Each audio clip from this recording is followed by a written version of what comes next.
Alors, par le mérite de Rabbi Nachman Meuman, la Torah 177, Vayomer Hashem, Salarti Kidvarecha, l'Éternel répondit, j'ai pardonné selon ta parole.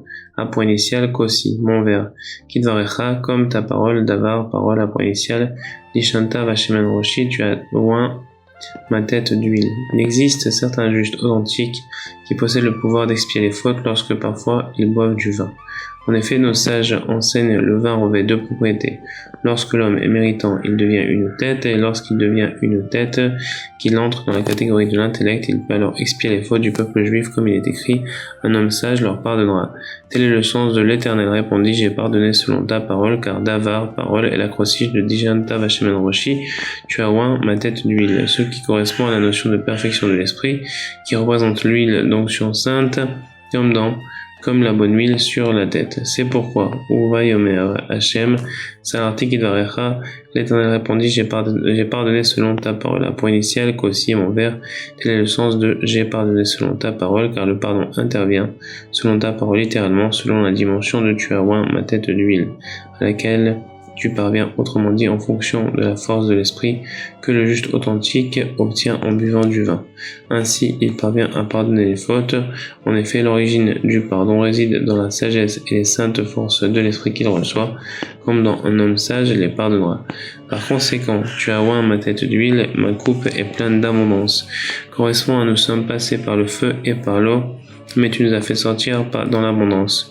Il en fut ainsi pour le veau d'or. Il le calcina par le feu, le réduisit en menue poussière qu'il répandit sur la surface de l'eau.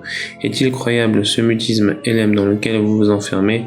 Au-delà du sens premier, les termes indiquent que la croyance est devenue muette parce que dépourvue de la parole lui permettant de s'embellir. Il faut en effet conférer à la fois un langage qui lui permettant de s'embellir en haut pour qu'apparaisse ainsi Elohim, car les lettres Yud et Ke qui s'ajoute à Elem forme le nom divin Elohim, représente en effet les forces cognitives de l'esprit dépendantes du respect de l'alliance de pureté. Comme l'indique le verset, les tribus de Dieu sont un témoignage pour Israël, témoignage de s'être préservé de la dégradation de l'alliance de pureté. La lettre Yud et la lettre Kei représentent les forces de l'esprit cerveau qui dépend du respect de l'alliance de pureté. Puisque les tribus de Dieu, sont un témoignage pour Israël contre la dégradation de l'alliance Bgam Abrit. Puisque son grand nom, être exalté et sanctifié dans le monde qu'il a créé selon sa volonté, et que sa royauté soit établie. La royauté est un aspect de l'honneur, comme il est écrit, ils célébreront l'honneur de ta royauté, ce qui correspond à la volonté, car la volonté d'un homme constitue son honneur. Ainsi, lorsque l'homme se satisfait et se soumet à la volonté du Saint béni soit-il, tel que lui le souhaite, il établit alors la royauté, car l'essence de la royauté résulte de la volonté. Tel est le sens de dans le monde qu'il a créé selon sa volonté et que sa royauté soit établie, car l'aspect essentiel de sa royauté provient de la volonté.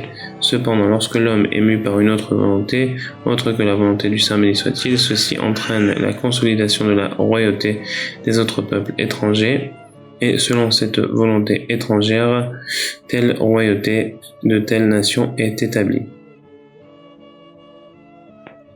L'homme doit totalement annihiler sa volonté devant la volonté de Dieu, jusqu'à ne plus avoir de désir personnel hormis celui de l'Éternel, qu'il possède de l'argent ou des enfants, ou qu'il n'en ait pas, que Dieu nous en préserve, ou pour toutes les autres volontés, il doit se contenter et souhaite uniquement que la volonté de Dieu s'accomplisse. Que grandisse et soit exalté son grand nom, qu'il grandisse Ilgadal, correspond à Tagul Dal, qui signifie Tagé couronne, et Dal en référence à Yaakov, qui représente le talent Ekev qui est pauvre d'Al. Quant à Israël, il correspond à la couronne, car tu as combattu Sarita devant Dieu. Qu'il soit sanctifié, Ilkadash correspond au Taf Kouf Shaddai, grand rabbin, renvoie au puits BR et rassasié tout être vivant de volonté. N'ont été transcrites de toutes ces paroles que des débuts de chapitre, car au moment où ces paroles extraordinaires ont été dites, nous n'avons pas eu le mérite qu'il nous les explique clairement comme il le fait toujours.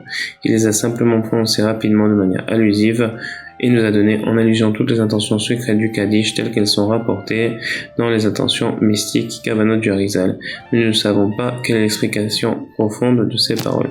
Baruch Adonai L'Olam, Amen Amen pour la Tzlacha de Chaim Yosef David Ben Chaya Levana, la refouach Shlema de Esther Shira Sultana Malka et Avraham Ben Frecha, et pour la Tzlacha de tout l'Am Israël, la Chatuna de Michael Ben Chaya Levana, et pour la Tzlacha Mamash de tous ceux qui ont besoin d'enfants, de Zivug, de Parnassa, pour Tefetet de Chamasbir, pour Kol Tzadikim, Rabbina, Nar Nachman Meuman.